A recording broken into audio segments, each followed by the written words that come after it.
This meeting is being recorded, and if you do not want to be recorded, then you can actually contact later on, and then we'll have you give you access in terms of the recording that we post on the YouTube site. To introduce myself, my name is Matt Katzer with KAMIND IT. I'm the CEO of the company, and I'm also a CCP and very much involved in the CMC certification process. What's really interesting about this presentation, and I put this material together because KAMIND IT, right now, we're one of the first folks that are going through the CMC certification.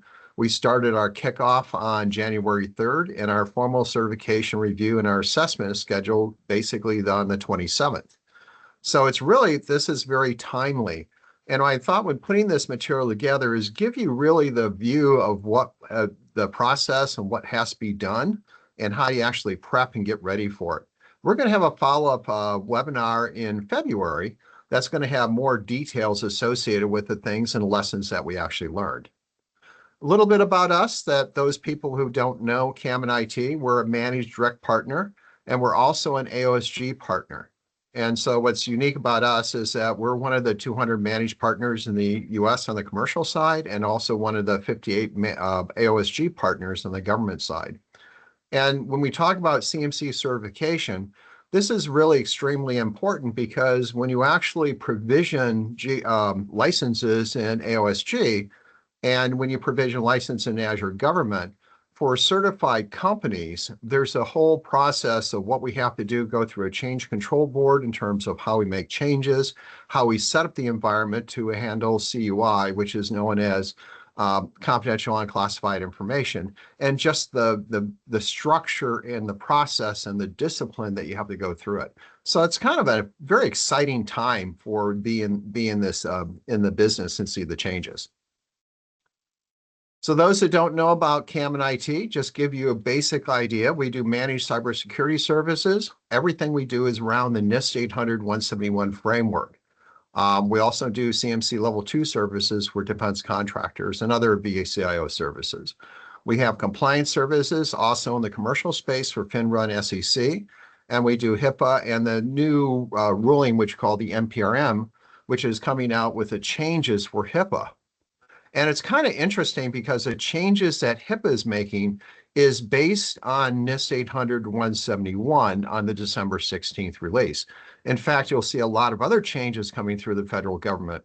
One of the things they're just releasing for public comment right now is a flood insurance for all the insurance providers. And in the flood insurance requirements for the insurance providers that need to they want to take advantage of the subsidies from the federal government, they have to be NIST 800-171 compliant. It is in the regulations. You're seeing more and more as this basis. And this is really important from our standpoint of what we've done is we actually looked at the whole NIST 800-171 requirements, and that's how we actually handle commercial world as well, in terms of like our clients that are basically HIPAA requirement. And with the new changes on the new proposed ruling from the Health and Human Services, which we call the NPRM version for comment, it's based off of NIST 800-171. So you're going to see more and more of this pieces into it. So it's really, you're looking at everything we're doing is becoming much more based on cybersecurity, proof of execution, discipline, and structure. That's what's happening in terms of the IT space. Now, just for the standpoint to kind of level set everyone, is the date. This is the official, what we call the official CMC certification program, which is basically 32 CFR Part 170. That's the official name of it. And it's effective and it's law on December 16th. That's why we're seeing all the other services coming from the different organizations. We're seeing the same thing. They're having other requirements associated with it. And the way CMC is structured, or kind of NIST framework, is this model where cybersecurity is a fundamental building block. And I kind of like this slide because it really shows the different mindsets that we had over the years. When you think about cybersecurity in the Windows 7 days and Windows 8 days, it was this plug-on pillar, and you had like the basic pieces and everything else into it. Now what's happening, it's really the foundation. It's a cornerstone how everything's built.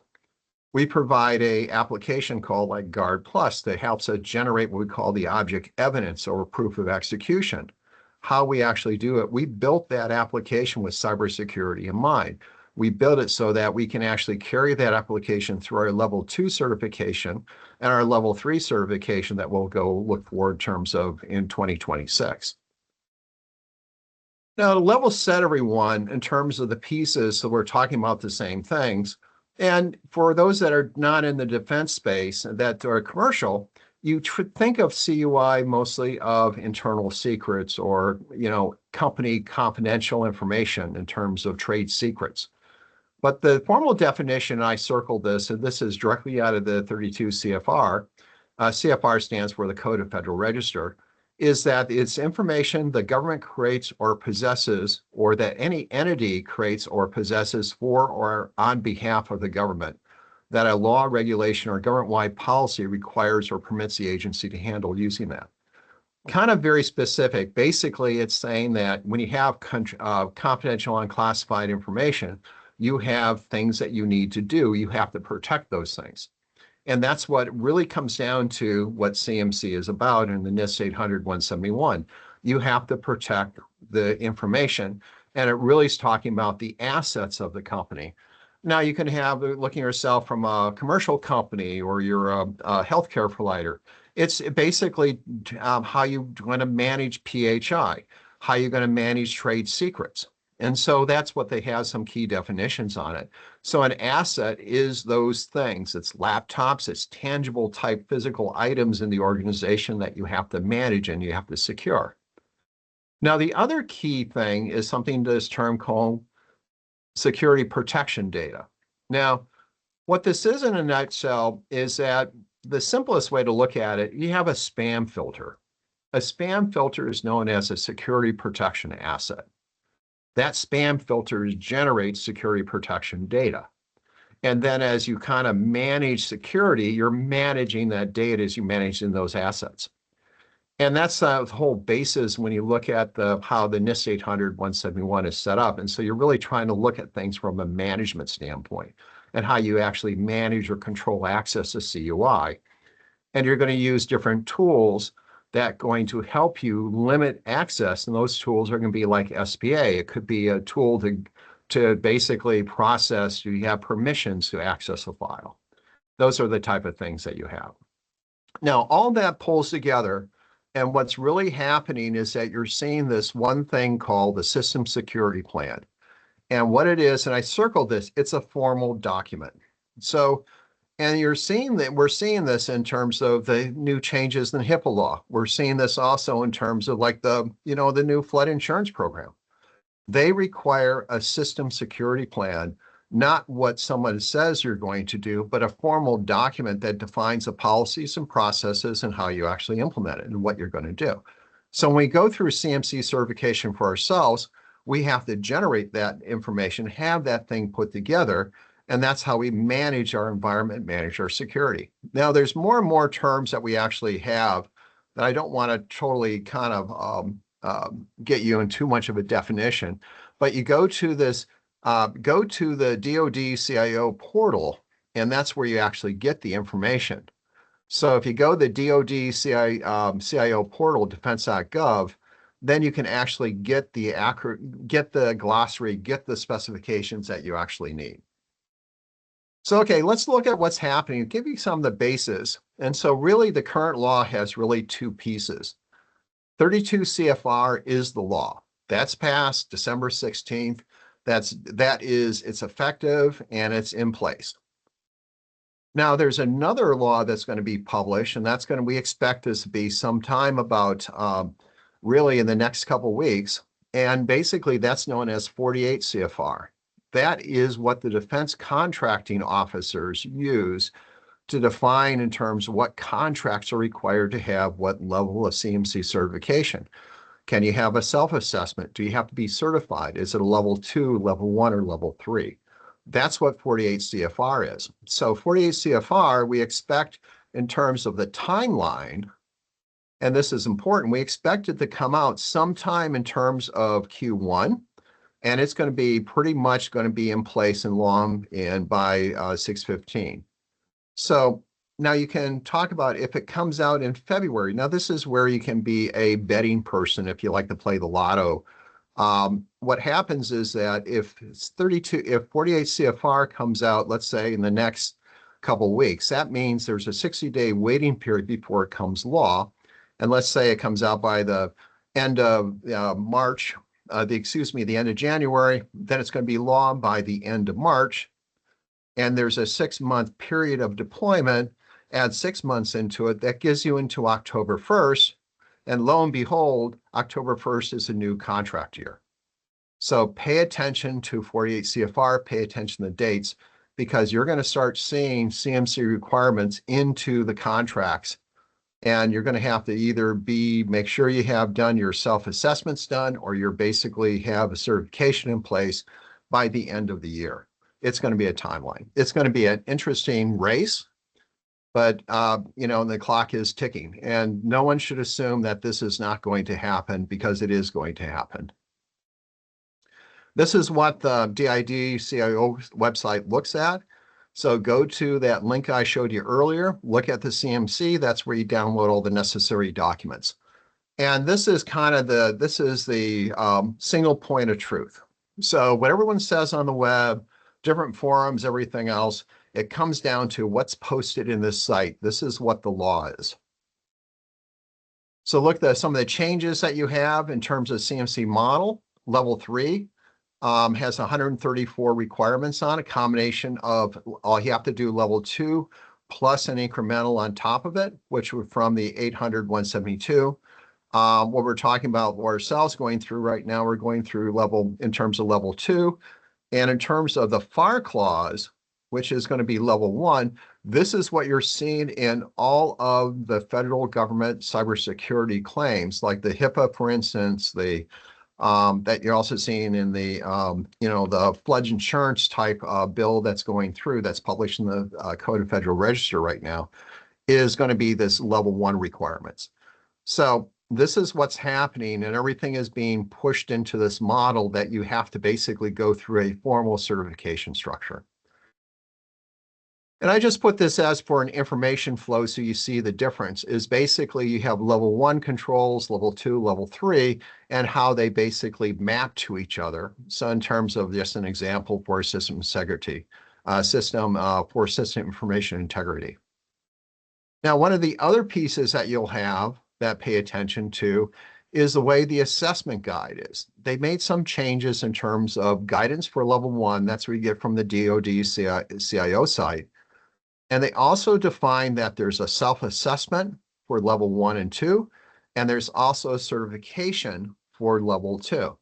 What we're doing for ourselves, for instance, we did self-assessment for level 1 and level 2. We brought in a third-party entity to help us with, that was Edwards, with our level 2 mock assessment. And we're using a C3PO. We happen to be using a different C3PO to actually help us go, that basically is going to take through our certification. So that's kind of the basis of what you need to do. So the big question people have is, what do you do next? Or how do I get started? Well, it's really simple. We have a 6-step process that we actually follow. And I've outlined it here on the slide. It's really like, the basics is you deploy a GCC high tenant. You then build out the environment against the CMC technical reference manual. You deploy tools like our Guard Plus, for instance, to help you figure out the pieces, how to generate the object evidence. We use a GRC tool that's a government risk compliance to put the data together. You can do this in spreadsheets if you want to, but the issues associated with it, there is a lot of data. Our SSP, for instance, our system security plan that we generate from our tool is right now is around about 300 pages. Our terms of our object evidence that we use, the proof of execution that we have that links into this, is in the neighborhood of about 200 to 300 gigabytes. There's a lot of information that you need to put in place. And so you have this whole structure of how you want to manage it. Then the next step you run into, you put a managed security program on it. You have to do reviews because the NIST requirements that you have to actually review the security tools, and then you also have to review the tools that are generating the alerts to make sure they work. You got to build the policies and you got to go through your certification schedule. So you're seeing a lot of steps associated with it, but it's pretty straightforward if you basically take a very structured model. And the first step that everyone comes about is you want to deploy, how do you actually get started? Well, the big decision that you make is that, are you doing an enclave design or an enterprise design? Enclave design is what we did, where our enterprise is CMC level 1 for the company over here, and our enclave is CMC level 2. So we actually have this component into it because we do commercial customers, and there doesn't need to have, we have to have business sides in both of them. So we manage it that way. And it's important in terms of GCC High, when we look at it, now there's different folks in saying you can do CMC in the commercial environment, you can see high, you can do different systems. Yeah, that's fine and good. From our perspective, we follow this chart. And if you actually are dealing in the environment, so these are different data centers. Microsoft Azure Government is also known as a sovereign data center. And then the commercial is the public data center. And basically, they're totally independent. They don't readily talk to each other. So they're basically in a totally different environment. And there's key things to keep in mind. On the commercial side, support is global. On the government side, it's dedicated support. And these are also sovereign data centers. They're physically data centers in the US. When Microsoft rolls out services, for instance, they'll roll out services worldwide and they'll flow them into the US. Now, that may or may not meet your requirements. The other issue you have to look at is this thing called ITAR. If you actually have ITAR requirements, that means you have a US citizen, a definition of an ITAR US citizen requirement. You have to actually be in Azure Government. You cannot do this in commercial. So you got to kind of decide what we did. So in our case, what we did is we decided that we're building an enclave in GCC High. Now, as part of this, we went through and said we followed Microsoft Technical Reference Manual and in terms of putting the process in place. And this is known as the placemat. And that tells us in terms of the configuration that we actually have for the different controls. And there also is a technical reference guide that goes along with this that tells you how to do the pieces. So that's kind of the first things that you do. The next step, you start looking at in terms of what your architecture is going to be. Like in our case, what we did is when you talk about a basic environment, the bare minimum, you're putting this piece in place where basically you have a VDI infrastructure and you have a 365 environment. You haven't built in terms of any other pieces on it. It's just that little red square. And that's kind of the base. That gives you enough to get going.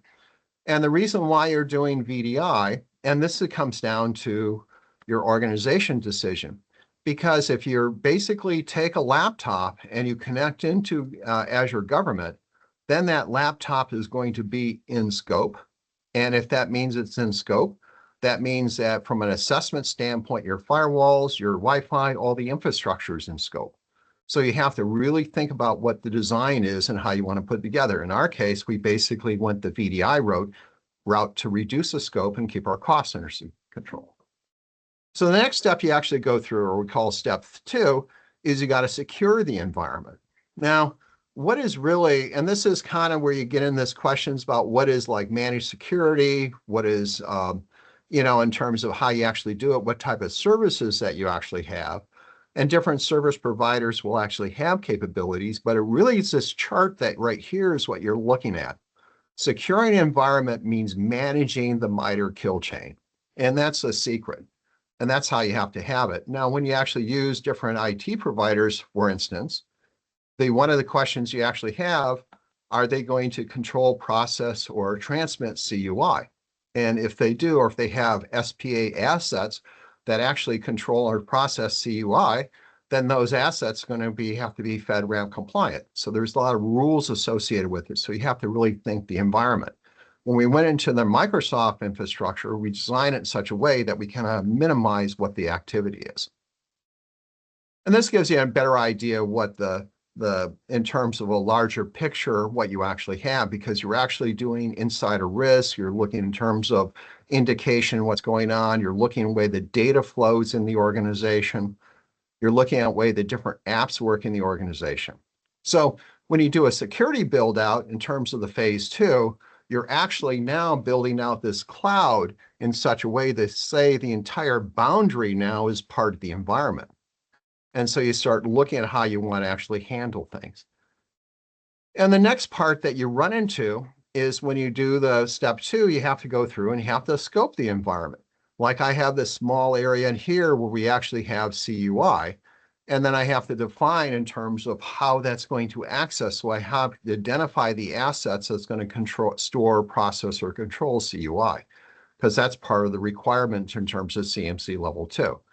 So as you build that out, you start building a data flow diagram or data flow chart that says, okay, when I have a client using a VDI client, in our case, they connect into this environment. This is how they're going to access CUI, and here's the steps in terms of how we define CUI coming into the organization, how to define CUI going out the organization, how we're going to handle it.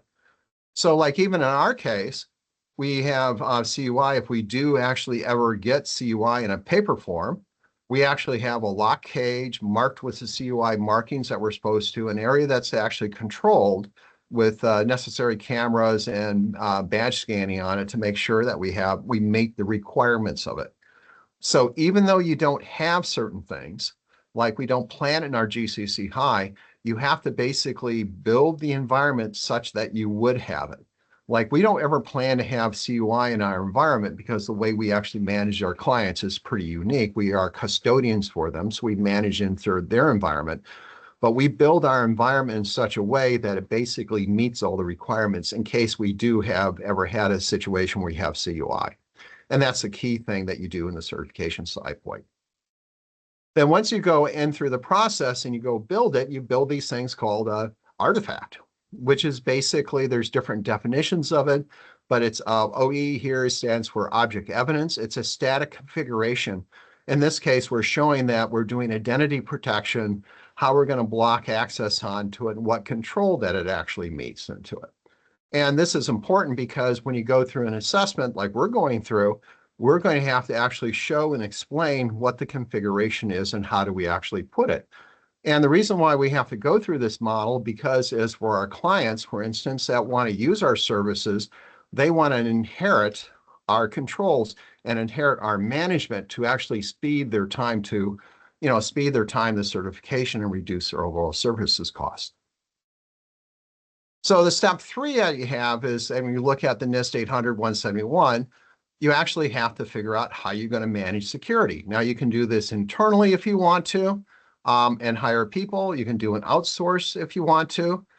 This is up to you. We have, in our case, we have 3 products of Guard, Fortress, and Fortress G, all based on NIST 800-171, managed for this specific environment. And that's how we actually have our, in terms of our managed security services. Now, it's fine and say that we have these managed services, but what we're required to actually do is we're required to generate what we call a customer responsibility matrix. And what this is what we do, for instance, what our client does, what we jointly do. So we have this definition of pieces that we have to put in place. And it's not just the top level of controls.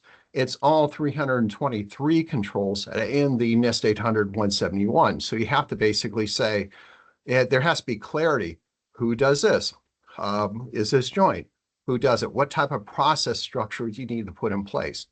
That's what this also in terms of changing and how it affects the organization. And you see different changes on it.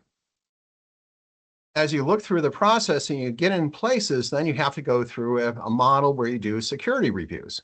Now, there's different ways you can actually handle it. That's why we created Guard Plus, and we have it available as a standalone product, for instance. And specifically, we designed it to generate object evidence.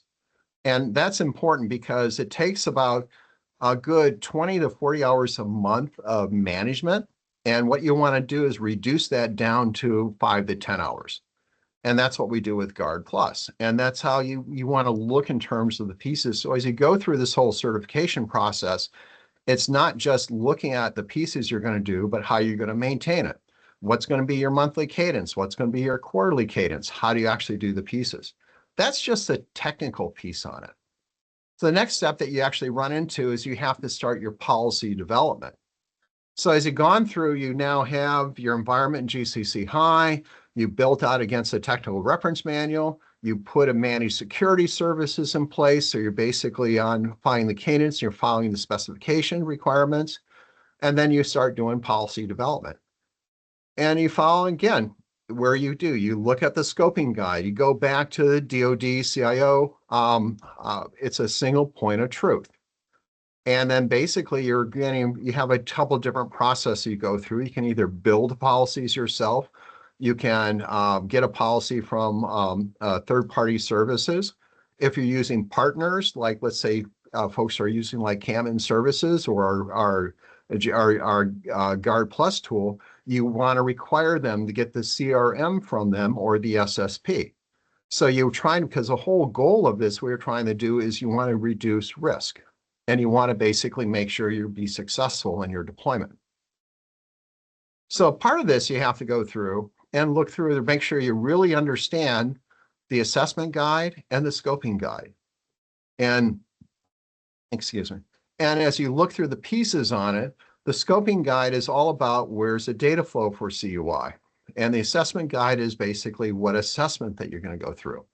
And then when you look at policies, like in this case, like the AC control policies, you know, so this is kind of the standard policy from the NIST framework. But you see there's these things that have you examine, interview, and test. So what happens is that when you go through an assessment, the assessors are going to either examine your data and say, yes, that's good. They're going to interview you to say, okay, Matt, how did you do this? What do you run in this situation? You have to go through and answer it. Or they're going to give you a hypothetical area, show me where this fails or where this works. And it's up to how the assessors want to do it. So you got 110 controls, or realistically, you have 323 controls that you have to basically be a subject matter expert on in order to go through a CMC certification. Now, to minimize that, or what you actually cover when you actually go through a certification test, is the whole concept of CRM. So what a CRM is, that's what you inherit from a certified folks, that an organization is either going to be FedRAMP compliant or is going to have a CMMC level compliant, because what's happened is that you want to reduce the amount of work that you do. So like here in this case, in terms of like using Azure Microsoft Government, you inherit these controls, and they have detailed controls in terms of what they do for physical management, maintenance of systems. So you inherit those things. That's less work you have to do, and it's less work your assessor has to do. In the case of KAMIND, with folks that use our Fortress G, for instance, they inherit our CRM because we do these various things. Therefore, when the assessors look at them, they don't, since we have a certification, they don't test them because they know that's being done because we basically stand behind it. And when you keep in mind, this is not like the commercial days when you stand behind saying, because if you do things wrong, it's sanctions or fees from a litigation standpoint. Under CMMC, under regulations, it's what I call sanction fees in time because it's fraud. And fraud is subject to jail times. So everything is about accountability now, and you have a different perspective of how you're going to do things. Now in Guard Plus, for instance, we have some clients that just use Guard Plus. Well, Guard Plus, this is what we generate as a CRM to basically so that you can actually minimize in terms of the work you do. So you're using the tools that generate it and inherit our customer response matrix in terms of what capabilities that we actually have. So that's how the process. So this is everything getting up to the point that we can go through certification. Well, the next step is certification.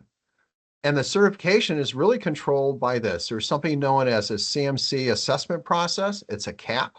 That's what the certification guides are. And what that does, it standardizes how all the C3POs assess, and also how you, if you're doing self-assessment, you have to follow the same guides. That's the way the 32 CFR law is written. And part of the process you go through, like we went through a pre-assessment phase where the OSC, that's the organization seeking certification, is basically has to get reviewed with a C3PO. They kind of verify the schema, they frame the assessment, they get the contracts and everything else in place. So that's kind of the pre-assessment work. Then what you actually have in terms of assessment process, it's really 4 phases. One is you conduct a pre-assessment. You assess conformance to the security requirements, which means that NIST 800-171, the assessors will examine, inspect, and examine, interview, and test. And then basically on that results of you go through 4 phases and basically will issue your certification. That is the way the law is defined, and that's what is put in terms of 32 CFR. So when you look at in terms of the process that conducted, they go through this process of reviewing the plan, reviewing the system security plan, confirming the evidence, determine the readiness, verify that all the necessary planning steps are in place. Now, keep in mind, when you hire a C3PO, it is very clear that C3PO and the way the code of conducts are structured, they will not give you any consulting or any effort to improve or change your score. They will give you literally a pass or fail. And that's why in our case, you actually have to go through 2 different assessors. You want to hire a C3PO for your mock assessment, which is a lower cost, and you want to hire a C3PO for your formal certification, because that's how you're going to guarantee yourself to get through. And which means that you start looking at how you're going to generate things like your system security plan, other information that you have to start putting together, because you have a lot of information to flow and a lot of things that you're going to collect and do. So after you get through like phase 1, the next step is phase 2. They assess it, and what they do is they look in terms of pieces that they have. The areas that you have, like in this case, here's an example of separation of duties that we actually deploy with KAMIND. And they'll inherit that as saying, and they'll talk to the OSC, the organization seeking certification. What differences do you have from this document that you inherit? So that's the secret, is you have to start looking at folks you're actually doing business with to figure out how to actually reduce the risks of the organization. And then once you go through the assessment and the scoring is done, and you have these different things known as external service provider and cloud service providers, and it's all based on this term of, does it control, process, or store CUI? And that's a definition. So as external service provider, like KAMIND could be an external service provider because we control, process, or store CUI. If we don't control, process, or store CUI, we're not an external service provider. But if we provided tools that we actually did do that, then we would be an external service provider. A cloud service provider is where the cloud services are. So there's different requirements that you have, and those are key because you have to inherit those things when you actually do your certification. So once you get through that process, the third step is, they go collect all this information, they conduct a report, there's a set of standards, they have to walk through those things, and they basically upload the results in terms of CMC and PI. And they go through and issue the closeout certification, and if you're successful, your certification is issued. Well, that's where the process piece on it, but you have this other piece that you know as PI. So PI is the organization that's run by the Navy, and this is where you basically have to upload this is where you've been on contracts that contract officers need to have, but you have a section known as SPURS, and you have to upload in terms of your supplier performance risk score. And that's the whole process as you go through this piece, that you get through your certification. So, and this is some general items. This is like in case of our cage code that we have. But what's interesting in terms of PI on the pieces, that's why I put the end game here, is you actually have to go through, and if you're doing mock assessments, those are known as basic, those have to be entered, and those are based on SSPs. So now when you actually enter a level 2 assessment, you're going to have an SSP. When you enter, and you're going to have to freeze that SSP, because one of the changes they had in the law is that any assessment and documentation that you put together, you have to keep for 6 years. And you'll have to take those documentation and records, and you're going to hash them so they're immutable. Immutable means that they can't change. So as you go through different versions of documents and everything, you have to have proof of execution in everything you do. And that's really key. So that's kind of the end game. like in our case, our certification score will end up being on terms of, will end up being the medium score. A high is when you actually have a DIBCAC will actually do, a high will be when DIBCAC does it, and there's a high on site when they actually do the on site. So since we're a cloud organization, we don't have laptops, we use virtual PCs, for instance, we are eligible for a virtual certification. If we had PCs tied into GCC High, then we'd be subject to an on-site inspection, which means our firewalls and our whole infrastructure on site is now part of that certification. So you have to really think about how you want to actually manage this whole process. And that's kind of the key thing. A lot of this is about strategy and finding a good partner to go work with that can walk you through it. So what's the next steps? And that's what everyone asks you. And the key thing come down to is that it really comes down to this chart. There's 6 steps you do. If you're just looking at doing GCC High and you have different way of doing security, you do like number 1. If you're doing like you're trying to build out the environment, then you're going to do 1 and 2. If you're going to manage, then you're going to do 3. That could be your own group, but you're going to follow the same model. It's pretty cookie cutter what you're going to do. You're going to have to start here. You're going to have to start step 1. You're going to have to do step 2. And you're going to have to do step 3. You're going to have to do reviews because you got to get the cadence in place. You're going to have to build out your policies for it. And then you're going to go through assessment. That's pretty much how how this runs. So how you get started on this, it's pretty straightforward. I put some slides in here that this is a slide deck that you actually have. You know, get information. There's the Microsoft and the CMC that you can actually get access to. Futurefeed.com. This is what we actually use. We actually use Edwards as also a combination of C3PAO and also a training organization. And there's this document that you have called the Microsoft Technical Reference Guide. So where do you get those? Basically, you get them at, you go to the first one, you want to go to the Microsoft.com END-US Federal/CMC ASPX. You want to get access into that, and then you want to click on this one thing known as a product placemat.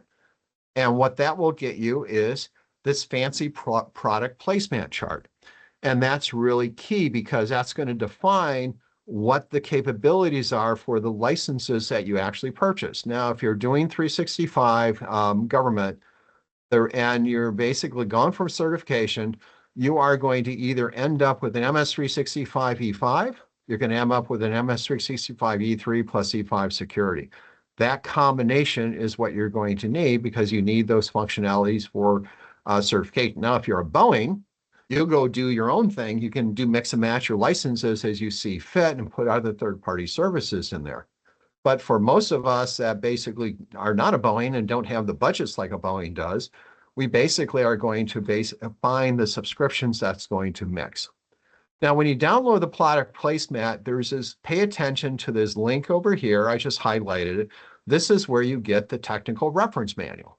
And the technical reference manual tells you how to build out the environment. And that's kind of the key thing. So you need those 2 pieces. So you can get your GCC subscription from us, for instance, and then you can actually turn around and do your own things, or we can actually build it out for you.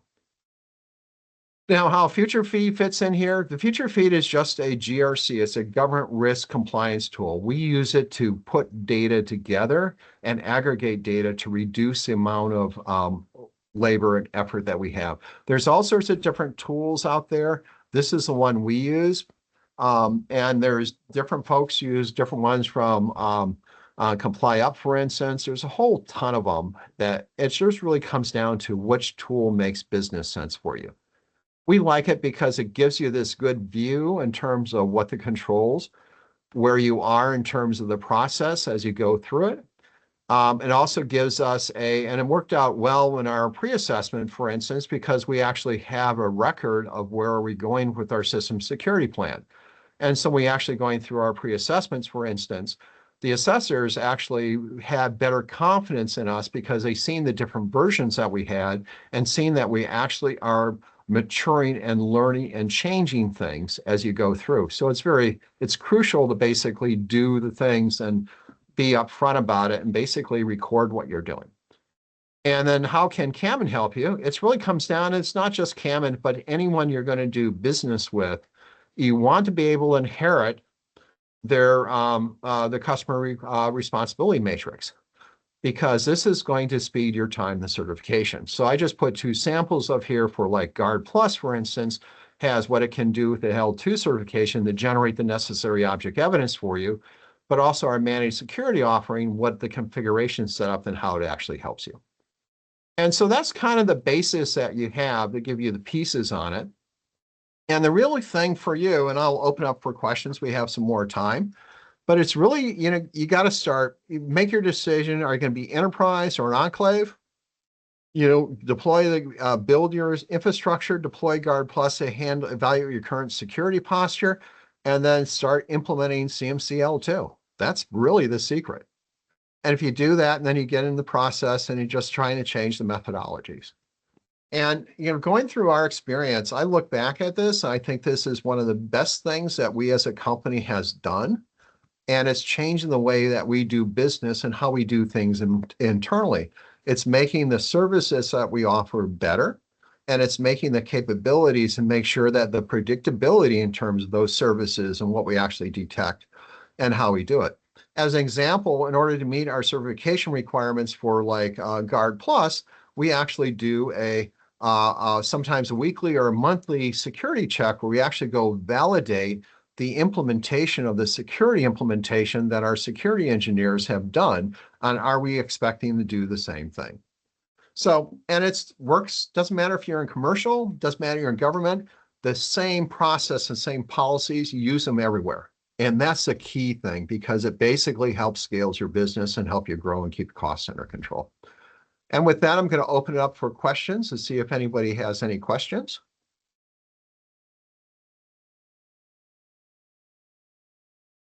I know we covered a lot of information on it. The next webinar we're going to do a little bit more on the results of how the assessment goes. We'll have some snippets of things that we're going to do, but we're really trying to give you an idea of how all this is put in place and what you have to actually worry about.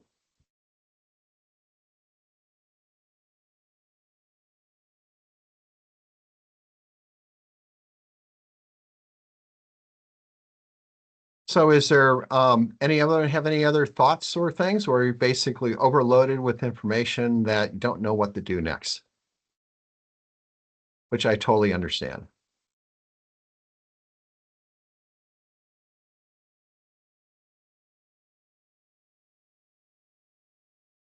So since there's no other questions that we have, I will give you the rest of your time back. You got 15 minutes back. And yeah, we'll send out a notice on our next webinar that we're going to have. So you'll see the next step on the pieces. And it's going to be really exciting times. The other interesting thing we're having, Copilot AI is coming to GCC High. This is going to happen in the June timeframe.